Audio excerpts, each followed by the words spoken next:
like my brother's passions, I will become a victim of forbidden love. And now, before my end, I wonder, could I have done anything? Could I have resisted the wrong decisions that pricked my soul? But you don't know what it was like to live with the frigidity of my husband Alexei. He never looked at me and desired me as Vronsky did. And Vronsky? He was the love of my life. Forbidden kisses and touches enchanted my soul. So I committed a sin. I wanted, at least for a moment, to feel what it's like to belong to someone.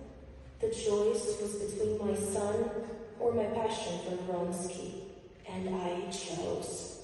I consciously chose the road to hell. And yes, for a moment I lived as I had dreamed all my life, but love slowly lost its intensity. I became possessive to Vronsky, suffocated him, and society rejected me. I didn't even find the time to enjoy the fruits of our forbidden love. Our daughter, Anna, lost and misunderstood, I came to the brink of my doom. Our love was trapped in the chain of society and morality. Can love be so poisonous? Can love hurt so much? Why not blow out the candle when there is nothing left to see? Oh no, the choice is impossible. The one and only choice that remained for me was the screeching of the tree. God, forgive me.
I will not forgive myself for leaving her, and it's even more unforgivable that I didn't tell her that apart from her, I can't even imagine loving someone else.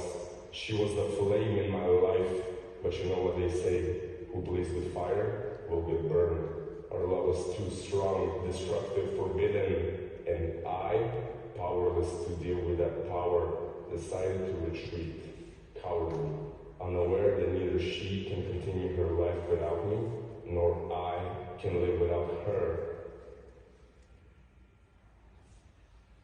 Henry VIII was my obsession. Yes, he was married, but I set myself a goal to make him mine. And just when I expected him to show interest in me, he reached for my sister, and love happened to them. He was caring with her, tender, and I could not accept her betrayal. But in no time, things started moving in my favor. My sister became pregnant, and she had to lie down all the time. So Henry lost interest in her because my sister couldn't give him the tenderness she used to. That was my moment. I started seducing him with passionate games, and the moment he thought thought he had me, I was rejecting him. I didn't want to be one of his lovers. I wanted to be his queen. And as I repeatedly brought him into bodily temptations, his passion for me grew more and more. Finally, he decided to leave Katerina of Aragon. While I was about to stand on the imperial throne, my sister gave birth to him, a healthy baby boy. This was already a new danger.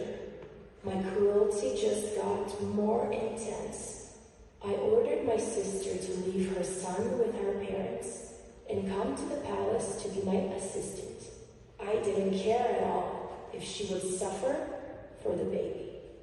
And yes, I achieved my dream, but the dream slowly started turning into a nightmare. My marriage has only brought me suffering. I gave to him our daughter, Elizabeth, but it was not what he expected from me. And then my end began.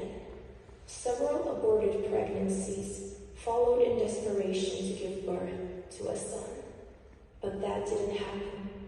Over time, he began to see me as a desperate woman who would do anything just to give him a son. I found myself at the bottom, abandoned and rejected by everyone. At the end, they condemned me for incest and acting against the king and the kingdom. They sentenced me death by beheading.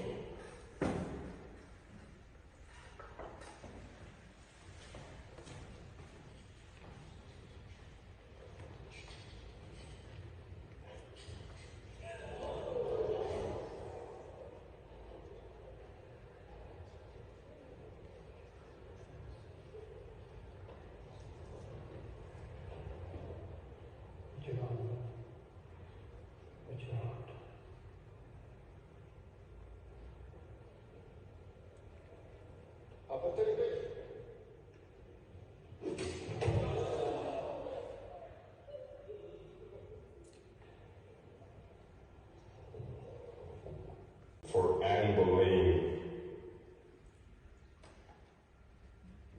My dear Anna, I just found out that I'm going to be a mother. From this moment until the first time I see and touch you, know that I will love you unconditionally and give you all the happiness in this world. I look forward to placing you on my chest and our hearts beating in the same rhythm. I will be the best mother, I promise. I will choose the most beautiful stories to lull you to sleep, and I will choose the meadows with the most beautiful flowers, from which I will make a wreath that I will intertwine with the strands of your golden hair. And I will try to protect you as much as I can from the cruelty of life. Every month until your birth, I will write you one letter like this, so that when you grow up, you can read them and be convinced of our unconditional and infinite love.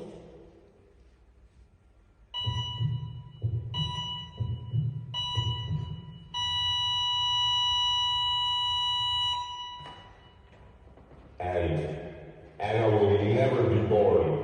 I will never forgive myself for making my greatest love just between me and the baby that was about to be born.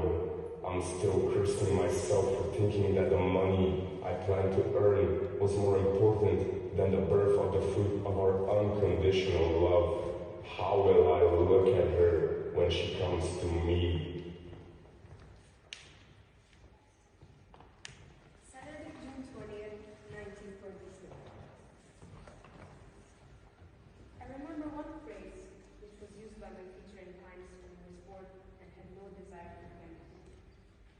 He said, "Paper is more patient than a friend."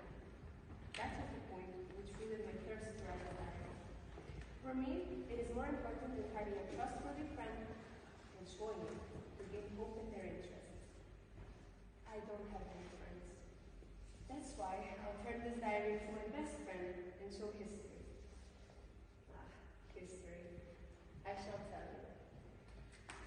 I was born on June 12, 1929 in Germany. Since me and my family are full-blooded Jews, we moved to Amsterdam in 1933. The rest of my family are staying in Germany, suffering from the anti-Jewish movement. May 1940 was the end of good times. He's got his eye on us. We're all left hopeless. Now we have to carry this yellow star embroidered on our coats, a star of life. We cannot compete in any outdoor sports.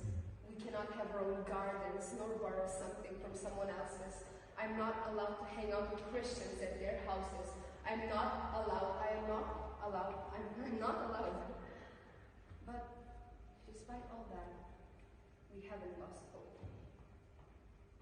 Look at the sky. What a lovely, lovely day. Aren't the clouds beautiful? I imagine myself on a walk in the park.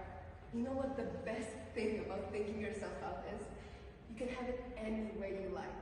You can have roses and violets and lilies all blooming at the same time. It's funny. I used to take it all for granted. Sometimes I wish I had a guardian angel guiding me just to believe in anything. I think the world may be going through a phase, the way I was with Mother. It may not last for hundreds of years, but someday, I truly believe that in spite of everything, people are really good-hearted. Think of it as a part of a great pattern, that we're just a little minute in life. Listen to me talking like some stupid adult. Oh, look at the sky now. Isn't it lovely?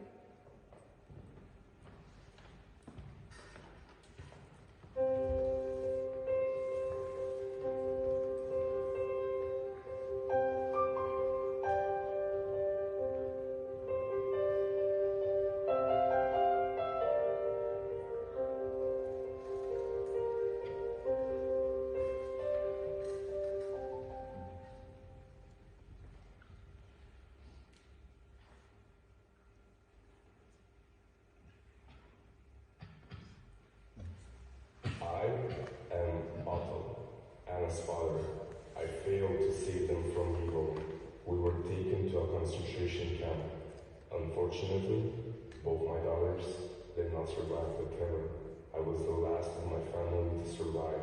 I don't need this kind of life, but I found a diary my Anna got for her 13th birthday. This notebook is a living testimony of our suffering. The world will know about all the sins committed against us.